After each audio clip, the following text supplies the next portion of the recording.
Setting up your camera for sports is really quite simple. There is a scene mode for it, and it does give us the flexibility we need, so I don't mind using it at all.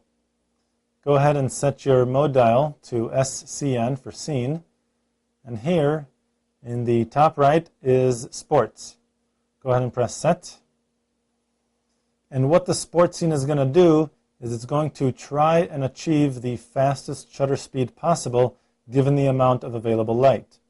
You don't want to use the flash because the subject is much too far away and it won't help at all. Especially if you're in any kind of stadium taking a picture of a sporting event. I see people using the flash all the time in dark, low-lit stadiums, but it doesn't do anything.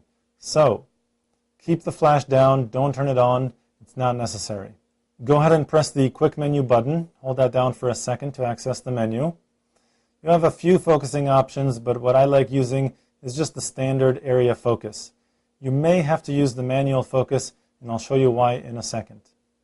Move over to white balance. This is very nice. You can change the white balance. Auto may not be the best, so go with daylight if you're outdoors and it's a sunny day. If it's cloudy or if you're in the shade, choose cloudy or shade to sort of increase the warmth in the picture a little bit.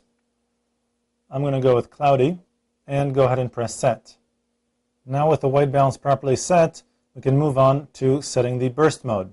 Because we're taking pictures of sports, what you want to do is capture a moving target, and it may be very, very difficult to time that because digital cameras sometimes take a little while to take the picture. So, pressing the burst mode button down here, you have a couple options. If you go down to normal, press set, and I'll show you why.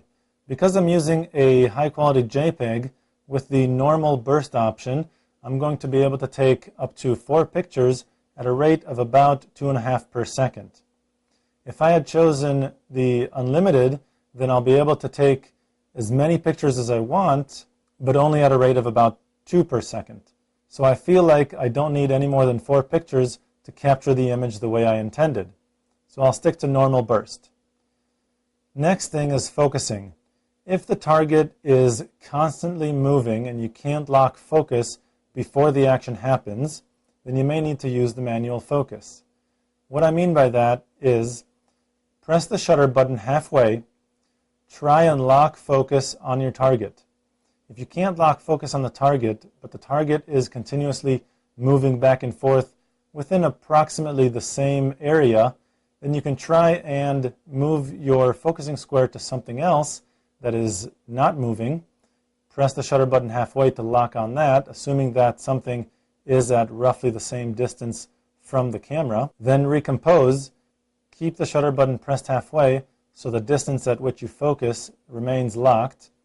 And then when the action happens, go ahead and press the shutter button the rest of the way and hold it there so the camera takes those 4 pictures one after the other.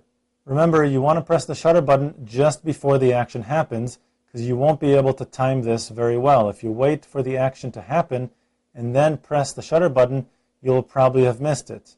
So press the shutter button before, hold it down, and hopefully one of the pictures will capture the shot the way you like. If you're not having any luck focusing on the subject or on anything at roughly the same distance, then what I would recommend doing is simply using the manual focus. So move your focusing switch here to manual focus, and then set the manual focus to infinity. Use the quick menu joystick to move that up all the way until it gets to infinity. I'm assuming the subject is at a distance greater than 20 feet from your camera, or about 8 meters, so infinity should be just fine.